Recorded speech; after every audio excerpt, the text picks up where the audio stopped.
Alright, my big bad baby boys, I've got a delicious new load of content for you to dribble down your chins. Today we're going to challenge ourselves to become the #1 ranked great power in the world. Wasabi, you're starting as Russian, you're already #3, that's not a big challenge. Shut up! If you're watching my content, you know that I suck at economy, so to avoid that problem today, we're disabling it. That's right, this tab right here, buildings don't need it. You get out of here. So we're going to follow the same principle a jock does to get their homework done. If you can't make, take. I don't even care if I can't make any farms, I'm still doing it. So I'm thinking our borders are very close to both the Forbidden City and Hagia Sophia, and both those offer a flat plus 25 prestige, so early goals. But we're gonna go after the Qing first, because I have a feeling Europe will care less. The Qing backed down, and that actually really stinks, because we get a 5-year truce with them, and all we got out of it was less than a 500,000 GDP province. And that is not putting us on pace for #1 great power. I don't think this is really important to get us to #1, but I'm just gonna, you see these borders here? Much nicer. Uh-oh, the Ottomans are getting in the way of us filling in the colors on our map painting. That's gonna cost you a Dobruja. Third Rome greater than Second Rome. Oh, my favorite! This one's okay. Prince Caspian, not my favorite book, but it's pretty cheap infamy for this land, so let's go after it. I'm realizing a very important ratio to keep an eye on for this challenge is the ratio of infamy for the land to the value it provides. Iran is an accurate name, huh? Okay, speaking of value, we just have to go after Silesia. Our GDP is obviously just flat as can be, so we need some resources and industry, and I think that Silesia is the most attainable province with a decent amount of both. Oh, pourquoi? Dankeschön. Today we've learned the P in Prussia stands for please Russia, spank me harder daddy! I found some premium cheese here, some primo queso if you will.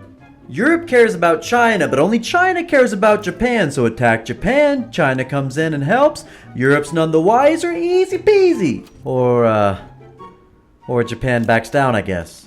We're just gonna start chipping away at the footstand empire here. It's not really an efficient use of our infamy, but it makes me feel validated to beat up on people that are weaker than me. Wife, when was my therapy appointment again? It's almost like this AI knows I'm trying to embarrass it and keeps getting in my way. It's fine. I'm not scared of no British boys. And they give me no reason to be scared. I mean, they only sent like 40 battalions to this front. Ooh, very nice. Finally, some free colonization. Alright, now while we're taking care of the Ottomans, we're colonizing Kenya. And I realize this has no direct benefit to us because we can't, build ports. But hey, more land, more people, more conscripts, more prestige, and that's all we really care about right now. And hey, looky there, while we're talking about adding to our capita, there's some per capita. I mean, if there's one thing we do have right now, it's a heck of a lot of capita. Give me more, give me more. Fuck you, bitch, I'm a car. Ooh, China coming after me. This is actually fantastic. We've been trying this whole time to get into war with China. I would like one Beijing, please. Okay, so we kind of ended up in a war with like all of the Middle East and China, so I'm not confident. It looks like we've got about a stalemate on the Chinese borders, so I'm gonna focus on taking out everyone else, and then we can focus down China. I'm not sure industrialists have like any use if you have zero intent of ever industrializing at all. Coke and cola out of the way. I ran left to go. Ooh, they ran. Okay, patented wasabi, brilliant gameplay, but Beijing doesn't have any ports. And to save the infamy, I didn't ask for the province that would connect it to our territories, so let's just scrap this war and try again later. Now this is why making mistakes in life is important. You make the mistakes and you learn from them. This country in Somalia does have ports, so if we conquer them, we get access to the African economy. And there you go, Africa's now a viable route for our expansion. Okay, I've decided that we need to get strong enough that we don't have to care about infamy anymore. If we have to keep waiting for infamy to tick down to keep expanding, then even with the Paradox AI, countries like Austria will pull away and become uncatchable for us.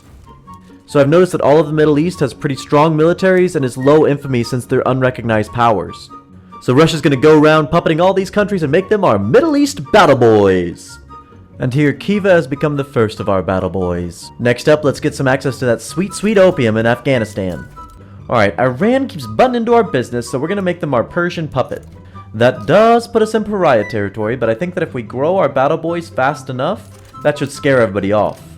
Alright, even with the Sikhs on their side, they've been no match for us. I think the one benefit we've had from not building anything this whole time is we've definitely had the budget to pay very high wages to our armed forces. There's the first one down, and another one becomes a big bad battle boy. Ah, these guys are just so beautiful! I love them! Alright, now that we've got our battle boys, let's finally go after that Hagia Sophia. Aw, see? No chance. Everyone's scared of me and the battle boys. We're definitely gonna become number one. Don't pay attention to us moving down a spot in the rankings. Oh, and, remember what I said about learning from my mistakes? No ports!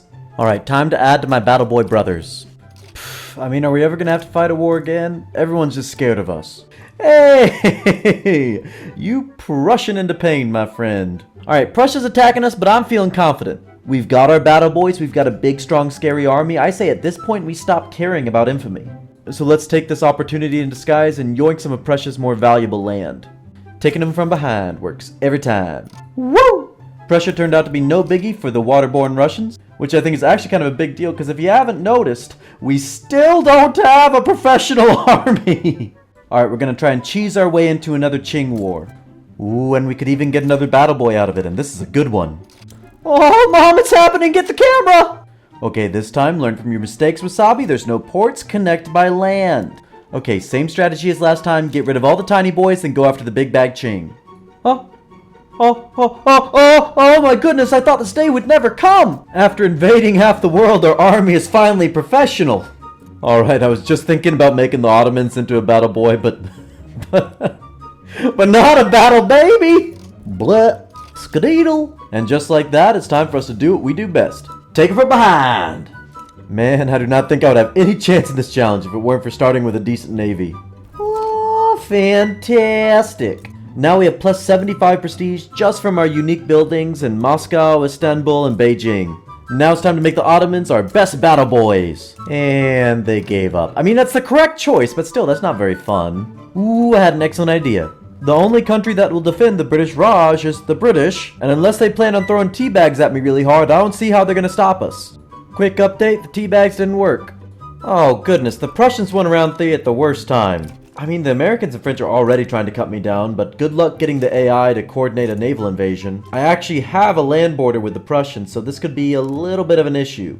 I do not have the battalions to split between India and Prussia, so gotta finish up that Indian war soon. Oh, thank goodness. Ooh, we're number 2. Okay, I know this doesn't look good, but trust me, now that our armies and battle boys are back from India, everything is fine. Ooh, we turned their Audis into innies. We're at peace again. Okay, actual lasting peace this time.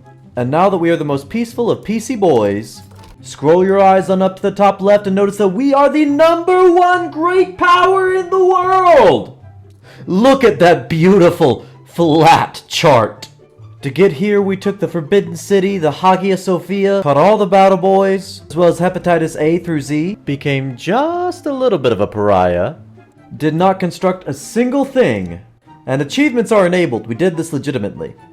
If you want me to do another ridiculous game-breaking challenge like this one, let me know in the comments down below. And lean in and give me a sweet little kiss before you go. Mwah! If you like this video where we ignored the core gameplay loop of Victoria 3, then why don't you check out this one right here where we ignored the course of history and brought back the Roman Republic. Okay, mwah, bye!